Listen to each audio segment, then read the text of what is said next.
it just felt like it was time. Also, my kids they're 11 and 13 now, and they're more independent. They do a lot of things off with their friends, and I just felt that they were constantly asking for money. I need to go get lunch. I need a boba tea. I'm going by Starbucks. I need a new pair of jeans. Like, I either was the bank or I was the no mom. I was like, no, you don't need that. And I didn't want to be the gatekeeper to that. I didn't want to be the decision maker on every dollar that they spent. So it was just the right time for our family to finally embark on this journey.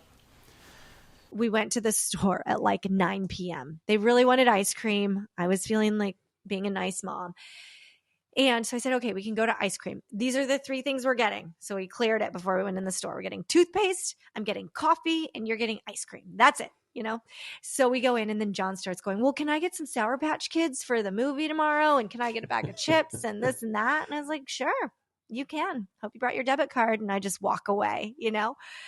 There's no fight about that anymore. Or if he says, but why? Why can't you buy it? It's a very simple answer. That is a want. That is not a need. That is not what we came for. And a year ago, it would have been a very, very different conversation of him following me around Ralph's, telling me all the reasons he needed this, that, and the other thing. So I think they've both really evolved.